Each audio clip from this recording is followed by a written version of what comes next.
Okay, we are recording. I am Brandon Polite, professor of philosophy at Knox College in Galesburg, Illinois, and I'm joined by Lindsay Brainard, who is an assistant professor of philosophy at the University of Alabama, Birmingham. Lindsay, thank you so much for joining me. Hi, Brandon. Thank you so much for having me. I'm really excited for this conversation. Awesome, me too. So, we're talking about your research into creativity and how it relates to artificial intelligence. And so, you've got a few papers either out or forthcoming, including The Curious Case of Uncurious Creation from Inquiry, What is Creativity from the Philosophical Quarterly. And, we're going to talk about creativity and AI. I think it makes the most sense to just ask the very basic question of, what is creativity? What are some of the main philosophical views out there? And, what's your take on what creativity is?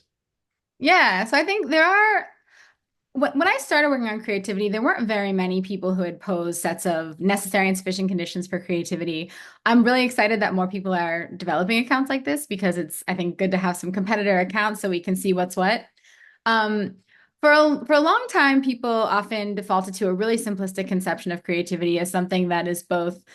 So creativity is something that involves the production of something that's both novel and valuable. So creativity is just what happens when you make new stuff and it is valuable in some ways. I think this is really quite easy to counterexample. Bear Scout has given some very nice counterexamples. One that I mentioned in the paper is that an oyster can produce a pearl, which is new and valuable, but that doesn't mean the oyster is itself creative. So I think people working in the philosophical space and actually in some of the other academic areas in which the question of creativity is of interest are moving away from that very pared down account of what creativity is. A lot of philosophers are recognizing that when we call something creative, that's a term of praise. And so we need to figure out what makes it appropriate for us to use this praise concept. Um, I I guess I can kind of sort in the paper, I sort the different accounts of creativity into like three broad categories.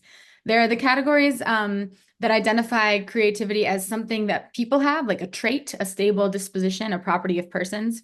There are the views that identify creativity as a property of products or artifacts. The thing is the bearer of creativity versus the person, or on the view I argue for, creativity is a property of a process, something that occurs. It's a property of something that you do. So I can give like a quick answer if you want for why I don't like the trait approach as much and why I don't like the product approach as much.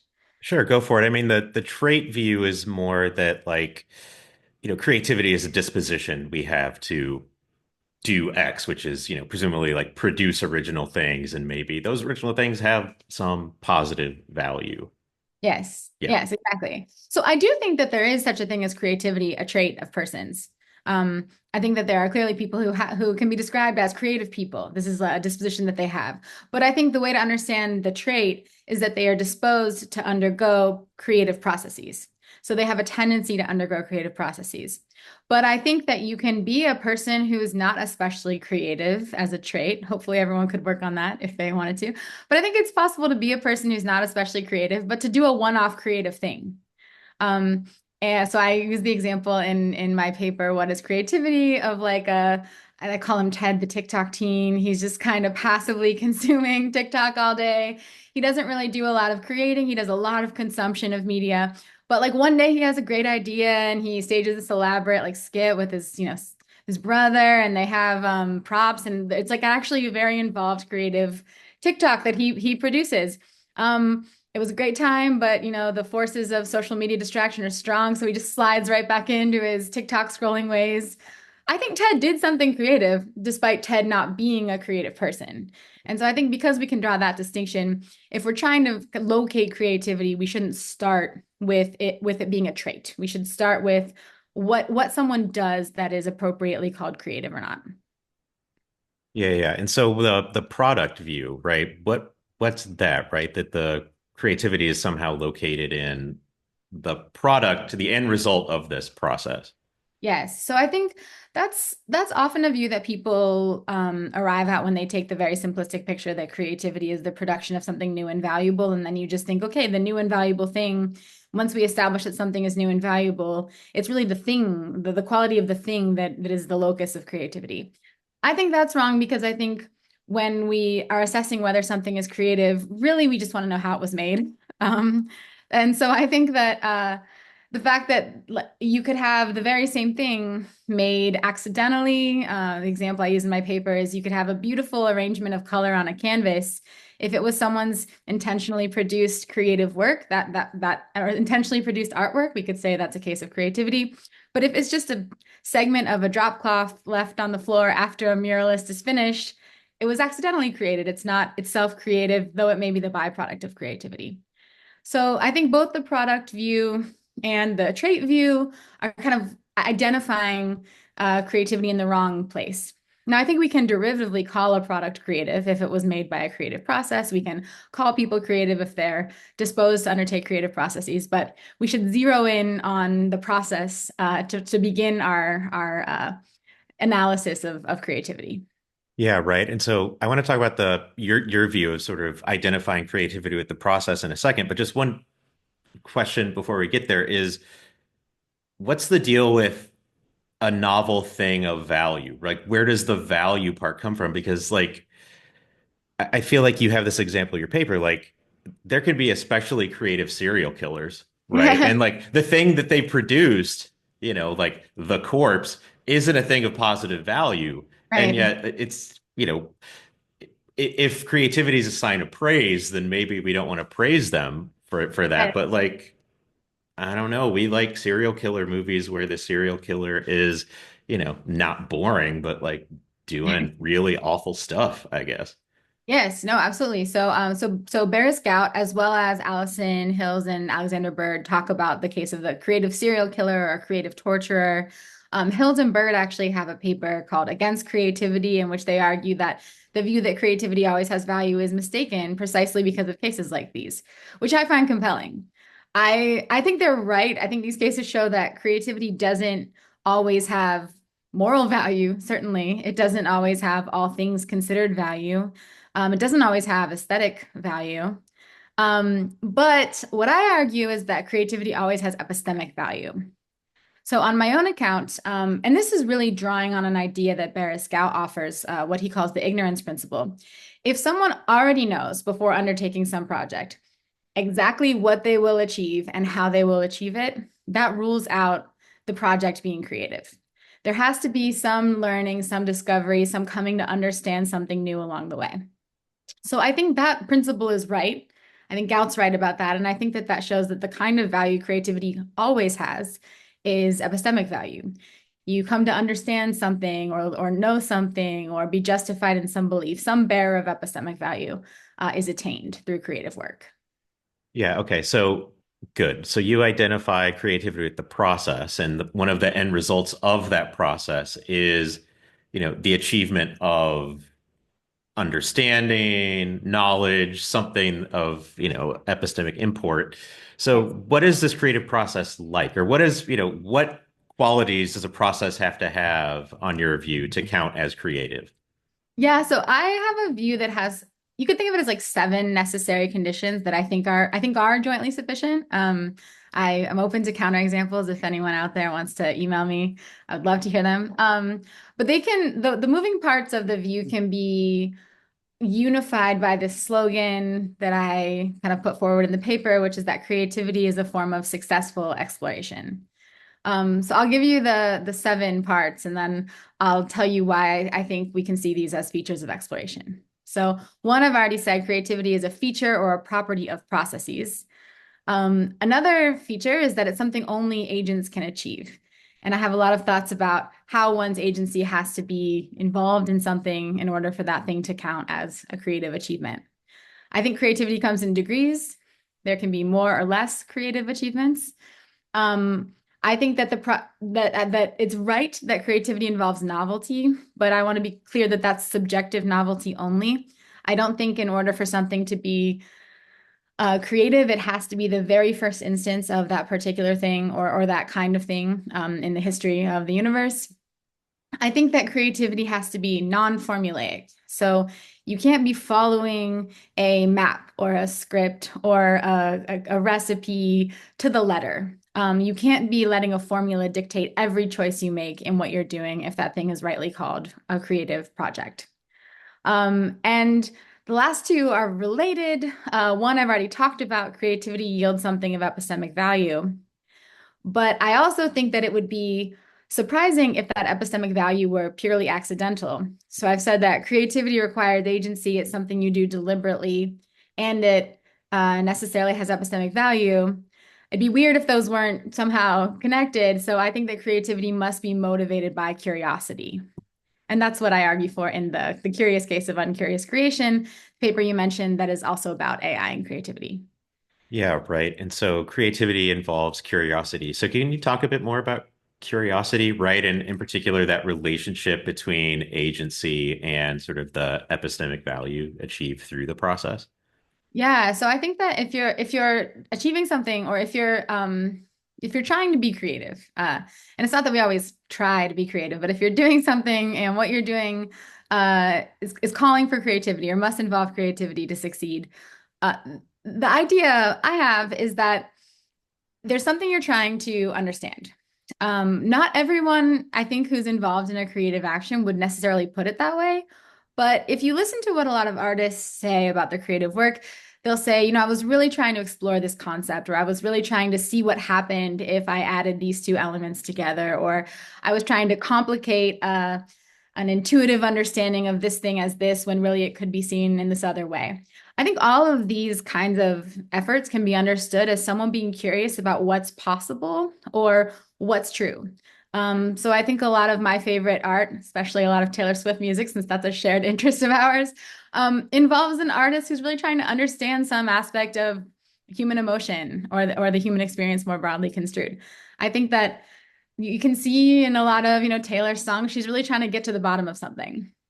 I think we also see that in creative work, not just in the arts, but also in the sciences. So, philosophers of science have long acknowledged that there's a part of the scientific method that seems to rely on human creativity to get a theory on the table, to get a hypothesis so you can get the scientific method up and running. And I think it's very clear in that case that you're not going to be coming up with a theory of why some natural phenomenon occurs unless you're curious about why that natural phenomenon occurs. Yeah, and I think too, and I don't recall you talking about this in either paper, but what we do as philosophers is creative in the same way, right? It's guided by curiosity. Plato and Aristotle saying philosophy begins in wonder, right? Or I guess that being attributed to Socrates, right? That we're curious about something, we're trying to figure stuff out. And how do we do that? Well, we do what we're doing right now. We talk to one another, we talk with our students, we write, right? We argue. And, that's often in the way that the sciences aren't often construed of as creative. What we're doing is something hyper creative, at least Yeah, when we're doing it well, right? I think that's right. And I think a lot of my favorite philosophers have really cultivated that disposition of approaching really difficult problems creatively. I think that creativity is often undervalued among philosophers. There are, what we might think of as kind of recipes for an easy publication or something like that. But often those papers aren't the ones that really stick with me as especially insightful or breaking new ground or really opening me up epistemically, giving me a new idea, grasping something in a new way. So I think creativity is very important to what we do as philosophers and is often underappreciated. Yeah, and you mentioned Taylor Swift, who we, as you said, have a shared interest in philosophically and artistically. Um, you know, Her ongoing project for the last several years has been re-recording her first six studio albums, which I have an edited volume coming out with Bloomsbury in January. Um, Very excited for this volume. Can't wait to get it on my shelf. Thank you. This interview has now become about me, but but would you say that, given your view that the more formulaic something is, or the more guided by a formula something is, the less creative it is, since you think that creativity rightly, varies in degrees. Things can be more or less creative. People can be more or less creative as well. Are Taylor's versions less creative than, say, Tortured Poets Department or Midnight's or Folklore Evermore? The original, the album full of originals, say. Yeah, I love this question. I think that what I want to do with this question is like take like a scalpel to the activity, like tease out the various parts of what's going on in the re-recordings, because I think there's still plenty of room for creativity in the re-recording process, and I think we have lots of reason to suspect it's been exercised in the re-recording process. Um, and I also think there's a sense in which the products still contain the creativity from the original songwriting. So I wouldn't say that like Red Taylor's version is less creative than Reputation, two albums I love a lot. We don't yet have Reputation Taylor's version, but soon we will. Soon Um, enough. Soon enough, yes. So I don't want to compare. I mean, I do think Tortured Poets Department is sort of on another level of creativity, but I think that's not having to do with whether it's re-recorded or not. So I'll set that to the side. Um, but I think that we might ask ourselves, okay, we're thinking about what Taylor's doing with the re-recording process. What is creative? What isn't creative? The songwriting is mostly already done in advance, as you point out. So that's not going to be where the creativity occurs, with some minor exceptions. So there's a lyric change in Better Than Revenge. That change actually illustrates an idea that I have about creativity. So I have this other paper, I won't get too far down that rabbit hole, but I have this other paper in the works called Creativity, Formula, and Constraint. And it's really an exploration of that non-formulaicness condition that I've specified. So I think that it is true that something is less creative insofar as it is formulaic. I stand behind that. But I don't think formulaicness is only about being guided by a formula. I think formulaicness, as I'm using the term to cash out my understanding of what creativity is about what percentage or what amount of what you do is fully dictated by the formula. You can think of a formula as a set of guidelines that exactly specify what you must do. But there's also a sense of a formula in which there's a lot of room left for you to make choices that still count as fulfilling the formula. And I think what's really interesting about the re-recordings is that a lot of what has to happen for the re-recordings to be as successful as they are is that Taylor's new team, which does not include all the musicians that were there originally, have to kind of reverse engineer the sound of the original songs, which is, I think, a complicated engineering task. So I think that, you're working with new equipment, new musicians, new studios. Taylor's voice is different now than it was when she was, at 19. So I think there's actually a lot of creativity involved in getting and striking that balance, getting the sound right, and also letting it evolve. I mean, a lot of people think, I know this is very contentious among Swifties, but a lot of people think the production values are better on the re-recordings, and the mix is definitely better, I think, on at least definitely Speak Now, I would say. Yeah. So I think there's plenty of room for creativity, not to mention there are new songs, right? So she has the vault tracks that are included there. She had a lot of fun with collaborations on the vault tracks in most of the re-recordings. And then there's this other thing that has happened, which is she's kind of reinterpreted her own music. And in a way, I mean, there's like all the new album artwork and everything, which is fun.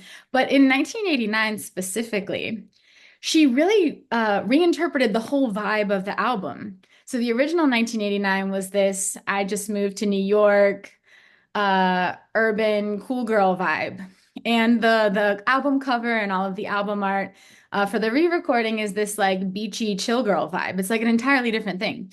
And fans differ in their appreciation of the change, but I think what is clear is that Taylor is sort of relating to the music in a different way. And I think there's a kind of creative reinterpretation of what's going on in this era of her music career. So I think there's plenty of room for creativity there. And it's also, when she talks about, this is kind of amorphous, but I think it is aesthetically meaningful. When she talked about what the songs on Red meant to her when she re-released that album. So Red is, I think it's like pretty safe to say mostly about her breakup with Jake Gyllenhaal. She was very vocal about the fact that when she re-recorded Red, the songs have a different meaning to her now. They're about something else. They're about her relationship with the fans and what the fans sort of have given her that she's put back into the music. I don't know exactly how to make sense of that, but I do know that she's considering the like meaning of the song by her own lights to be different than she originally thought it was. That sounds like a creative reimagining to me. So I think there's still lots of room for creativity. But I will say, there's probably, in a sense, the creative choices that are most meaningful to the audience, probably things like the actual songwriting. That's more on display, of course, in a brand new album than in a re-recording. Yeah, right. And that just, seems to be a point in favor of your view of identifying creativity with the process, right? And in this case, there are multiple processes that are overlapping and intertwining with one another, right? The process of recreating the sound, recreating the vibe, the process of updating the mix, right? Of the process of for Taylor Swift of re-record, not re-recording, rather reinterpreting, reimagining, Mhm. re-engaging with her older self, right? Or selves, I guess since Yeah. there are multiple albums, and trying to identify with that and update it in some way, right? And I think it very much relates to the Eras tour as well, right? Of revisiting these past eras, night after night after night, in some cases 7 nights in a row, depending on the city she's in, Yeah. right? And, it's basically the same set list night after night, obviously with some changes, but, clearly, she does have the formula. The dancers are doing their thing, the band is doing their thing, right? She's doing her thing. There's this formula, but there's ways of operating within the constraints of it, as you said, right? To sort of find something new and engaging for herself, presumably. Otherwise, a lot of artists get bored with playing the same song night after night. Radiohead famously didn't play Creep for a very long time, right? Yeah. Because Tom York and maybe the rest of them just got burnt out with it. Um, yeah, yeah. So I'm rambling, but please Oh, interject. but I think that's right. I think the Eras tour is a kind of clear example of something that you wouldn't think of as especially creative. It's so choreographed. It's so planned Yeah. out. But I think my students, so I'm teaching a class this semester on philosophy and Taylor Swift, and my students come in often excited to tell me about some little interesting variation from last night's performance, which they're watching live on TikTok on their phones. Um, and which she like did something interesting and they think it's an Easter egg. And she's clearly working within those constraints to still interject something novel and I think creative oftentimes. Sometimes I think they're imagining things, but sometimes I think they're right that there's something of value here. Yeah.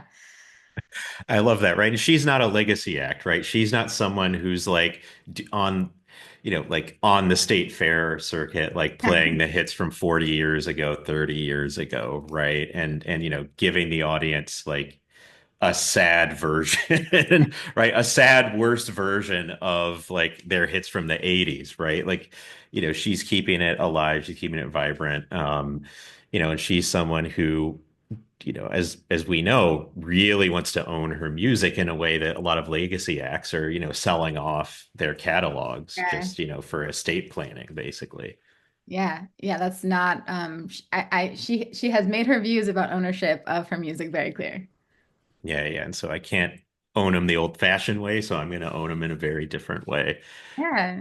Which is Um, itself pretty creative. I mean, I know the original idea was Kelly Clarkson's, but it's quite unusual as you point out in your new book.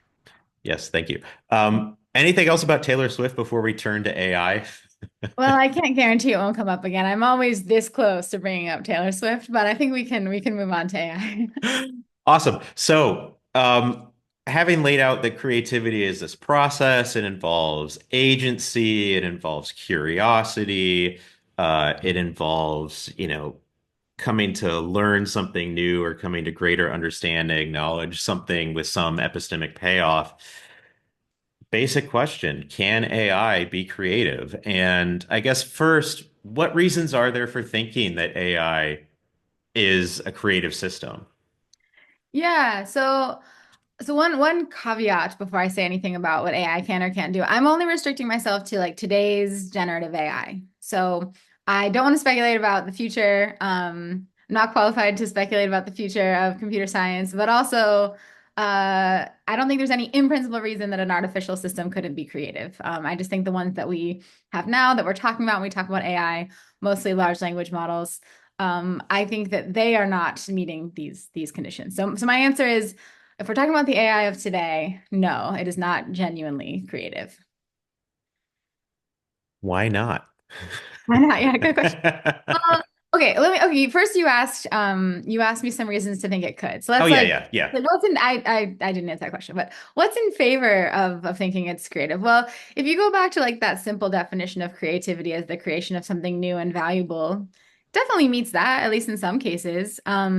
Definitely new stuff, sometimes surprising stuff. I think so, some aesthetically valuable stuff. I think I've seen some quite beautiful AI generated images.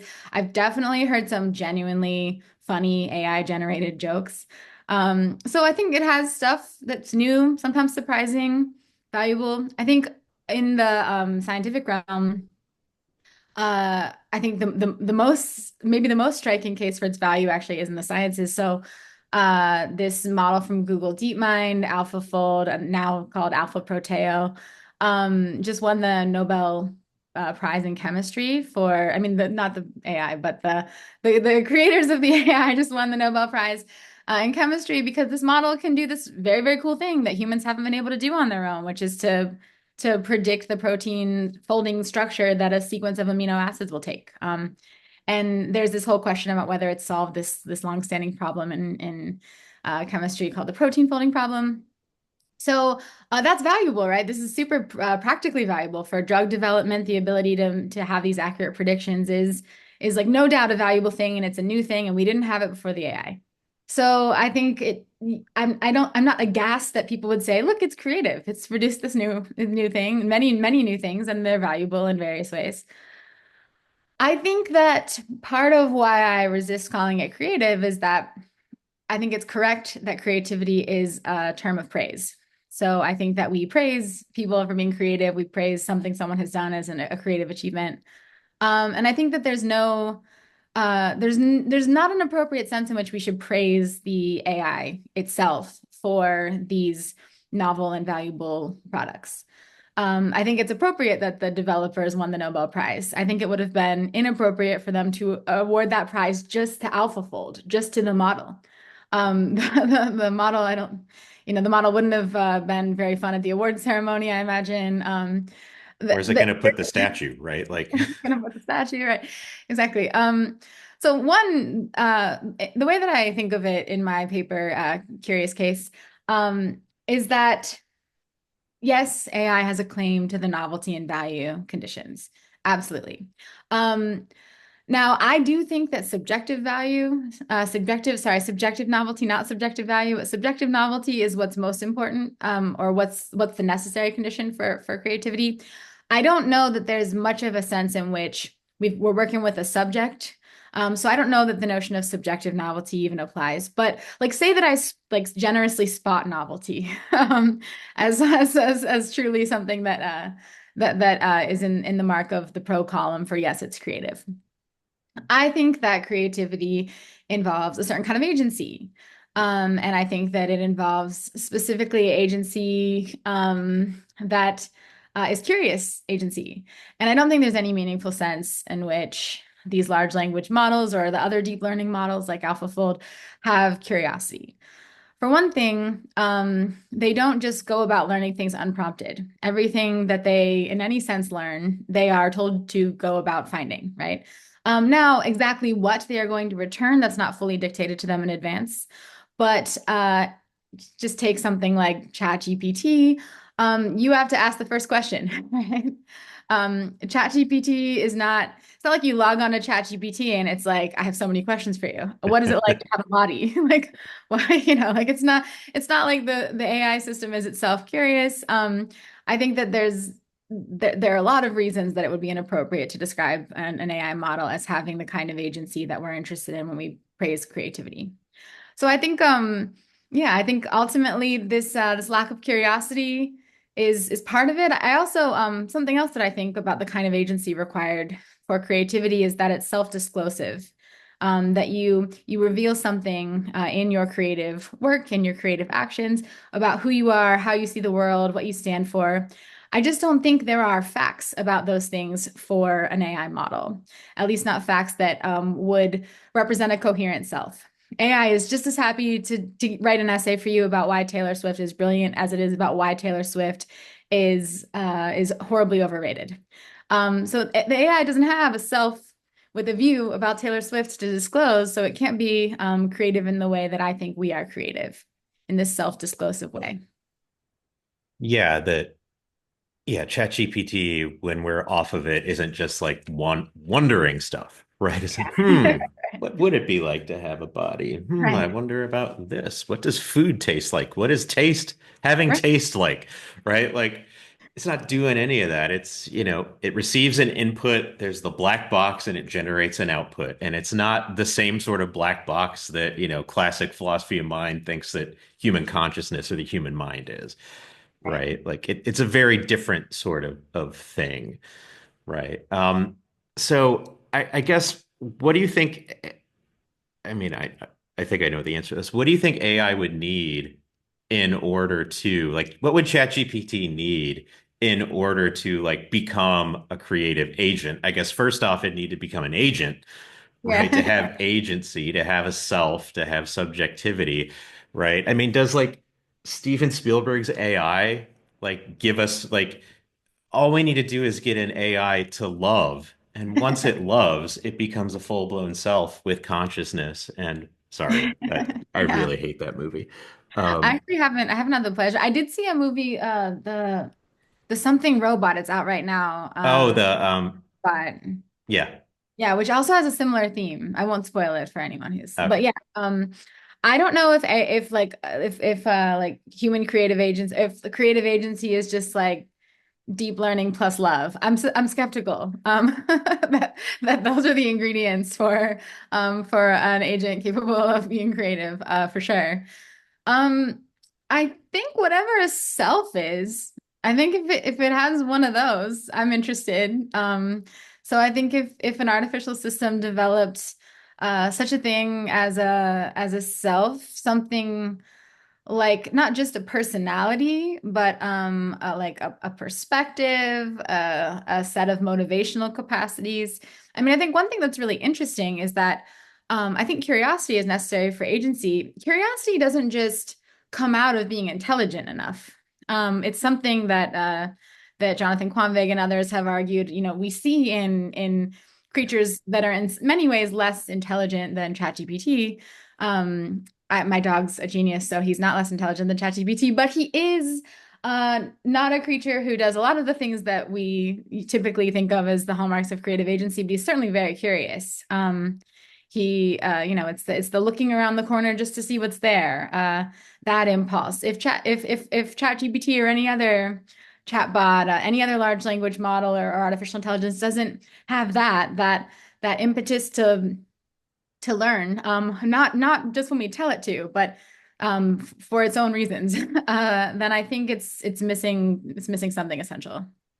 Yeah, that seems right to me. And it does feel like a lot of the like popular journalism on artificial intelligence is just radically overblowing like what it's capable of currently, and B, probably its value as well, I feel. But like it feels just like a category mistake to call it intelligent to begin with. Like artificial seems correct, but the intelligent bit just seems wrong. It lacks intelligence.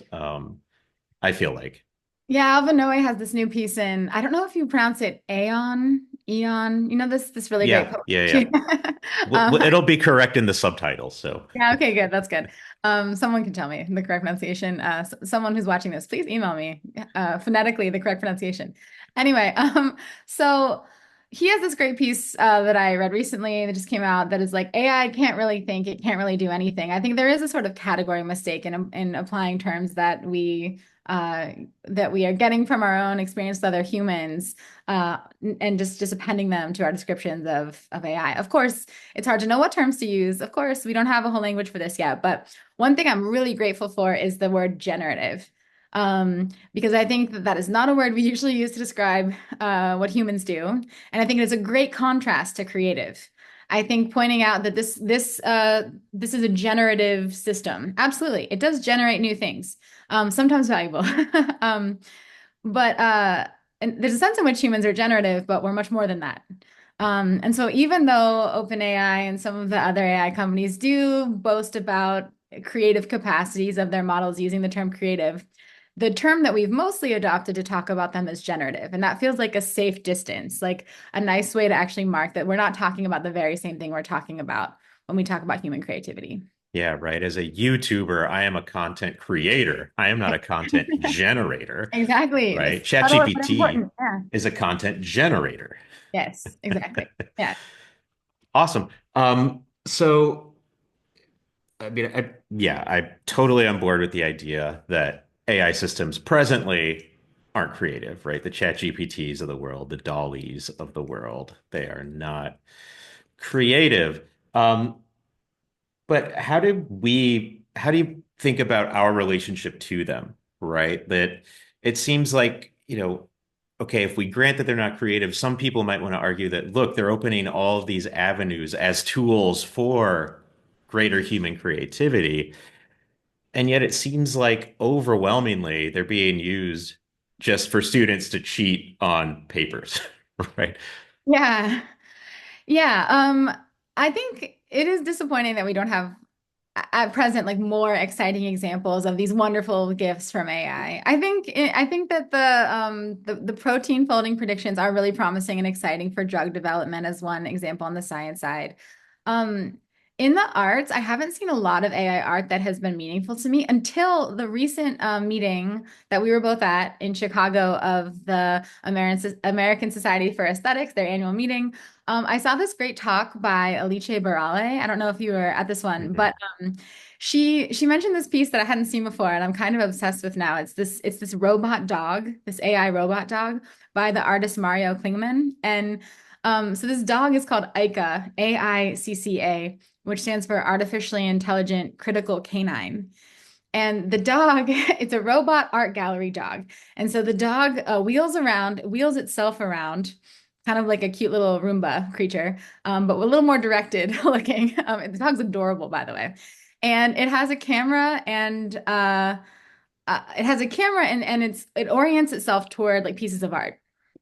And then um the combination of the image input and like being fed through, I don't know exactly what AI model is being used for this, but the dog wheels itself up to different pieces of art and produces a little receipt that is an art criticism of the piece.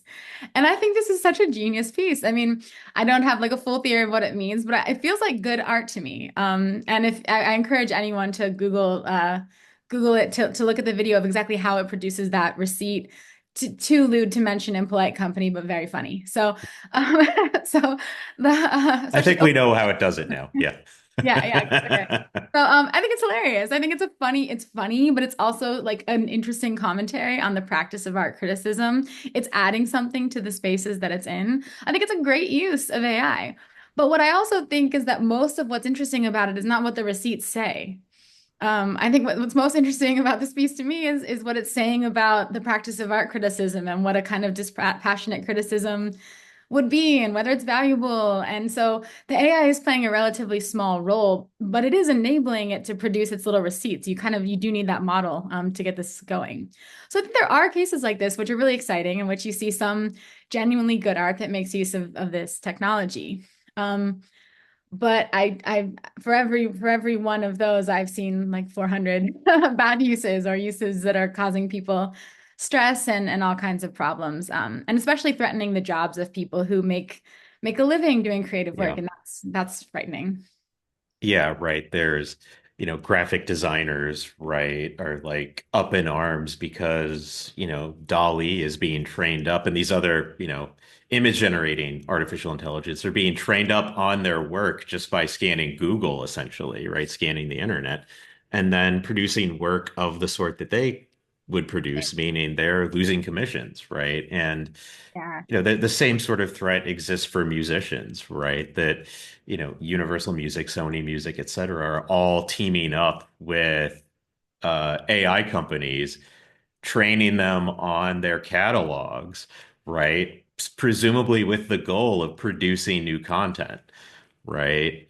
Generating, not creating, but generating new content that then they can sell, right? Whether that's, what Spotify is presumably attempting to do with, personalized playlists to like Right. set the vibe, as Jenny Judge and I talked about in a recent episode.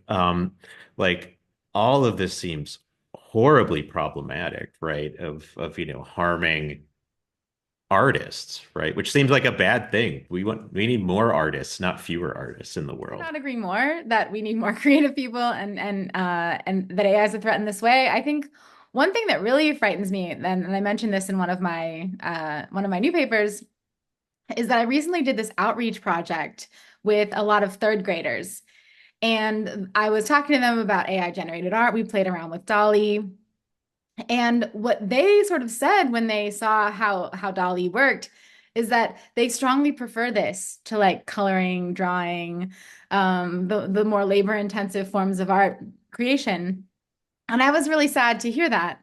And I have a real worry about not just the great creative people we have not being able to find jobs, but that if young people are neglected in their creative cultivation because they're presented with these tools which are faster and I think much less self-disclosive. I'm worried that we just won't have it in us as people because we're so quick to rely on technologies in all these small ways. So I have these big worries about the effect that AI might have on our motivation to even try being creative in the first place.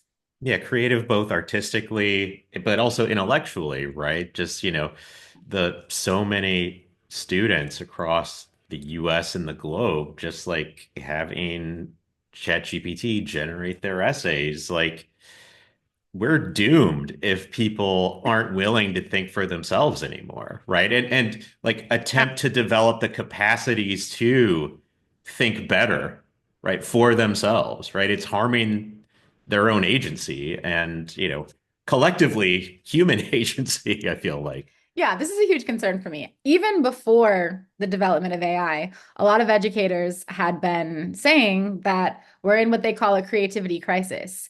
All through the K through 12 age range, there's been evidence of decreased creativity in work. And so I don't know whether I've really seen it with my college students because it's hard to notice these small changes, but I am very worried about it now when it's so easy to offload cognitive labor to these large language models. Yeah. Yeah. And I mean, this isn't unique to them, right? The comedian Pete Holmes has a bit from several years ago talking about um, uh, like just the difference, like the phenomenological difference between learning something through struggle versus just Googling it, right? That like it Yeah. feels different, and his example is where was Tom Petty born, right? It feels different, like just being able to pull your phone out of your pocket and searching it and then immediately getting the answer, Right. Florida, right? Than like back in the day, the good old days, right? Like having to ask people, right? Where is Tom Petty born? Like, going to a library, like going to places trying to find this information. And then like you finally get the answer. And like it's that moment of just like bliss, right? Of you have this question, you have this state of, you're in this state of puzzlement and you struggle through it. It's, the solution is presented to you, you achieve it, and then it just feels different, right? And so, like, Yeah. this isn't unique to AI, but it seems like AI is just accelerating it significantly. Yeah, and I think I can't speak for others, but I think I value information more when I have some skin in the game of getting it.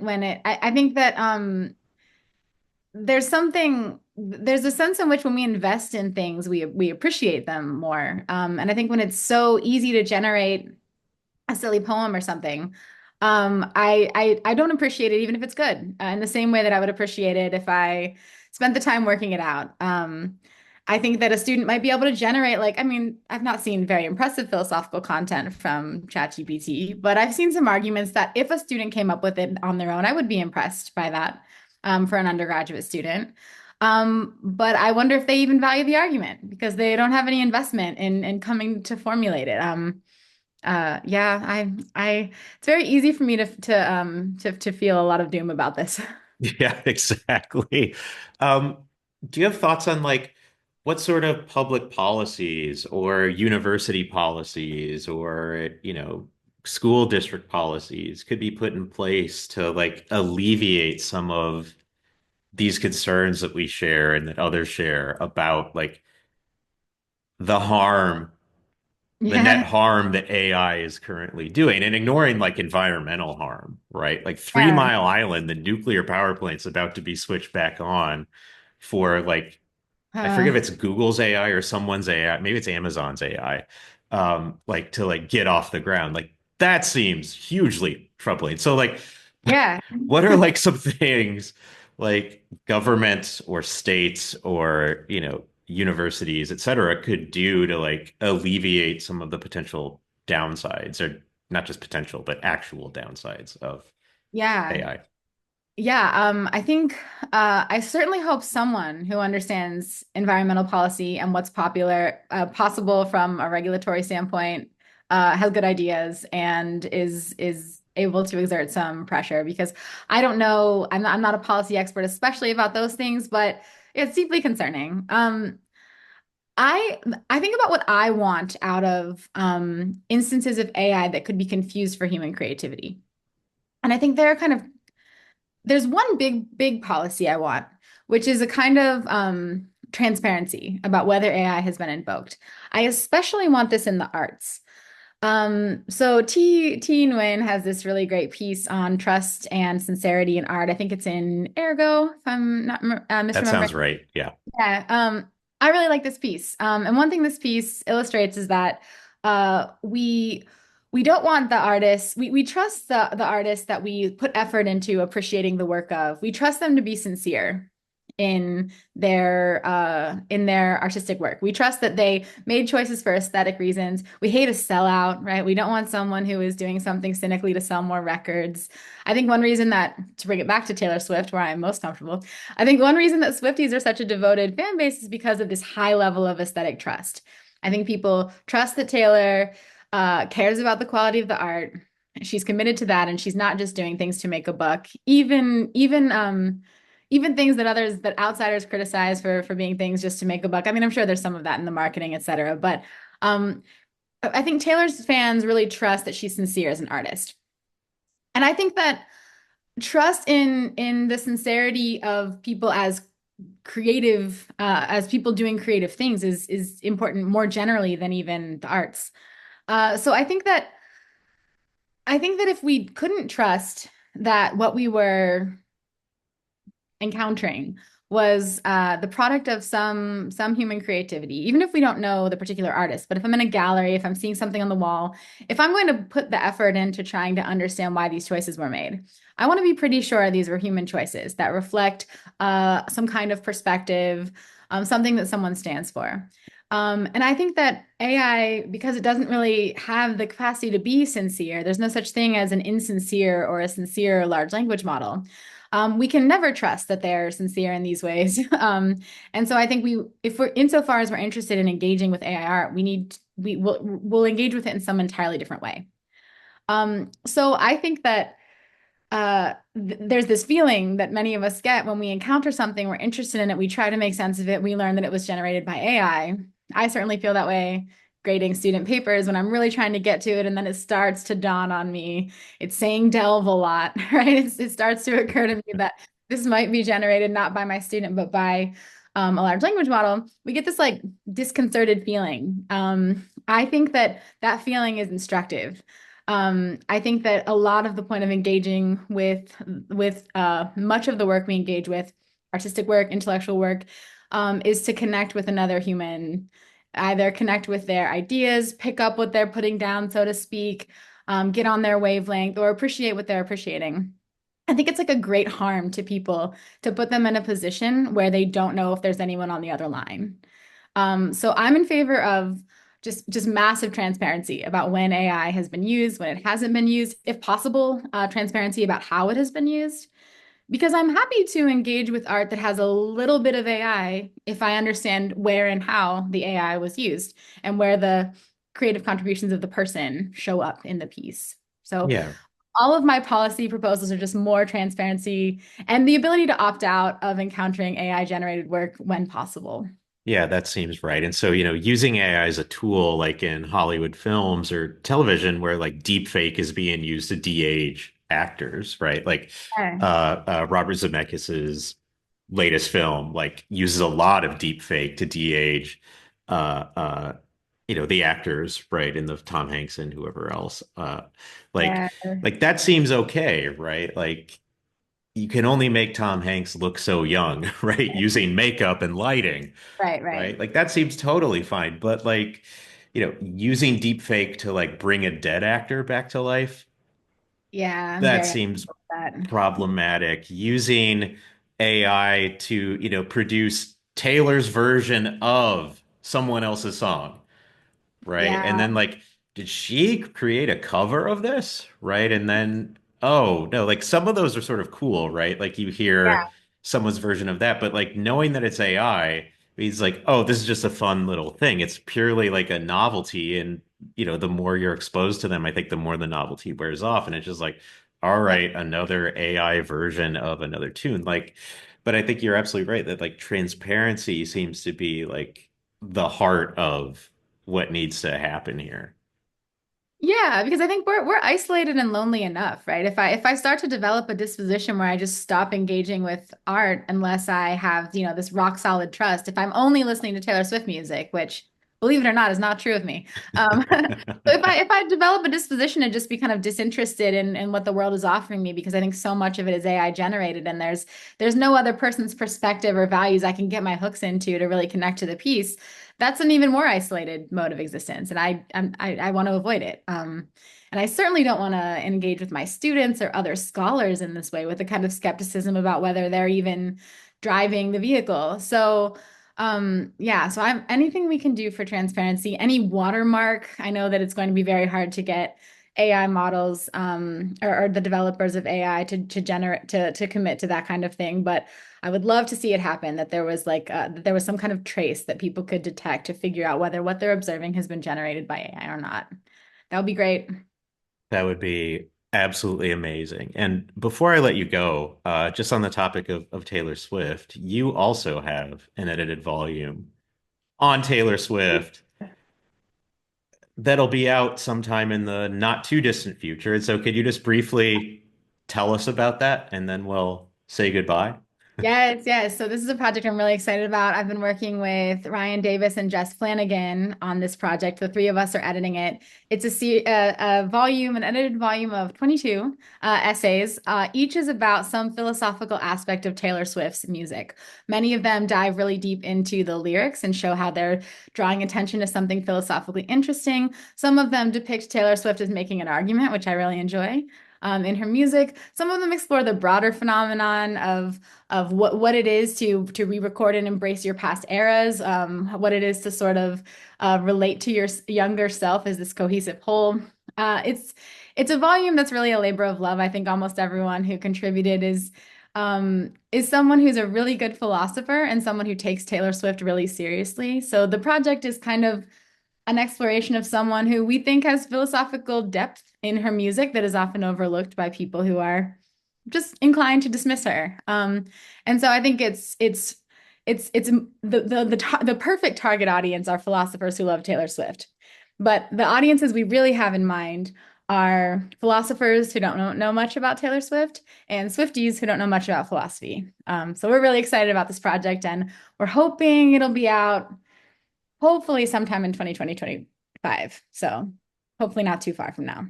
Awesome. Well, when it's out, I'll have you and your co-editors on and we'll talk about it. Oh, we would love that. I would love to talk Taylor any day.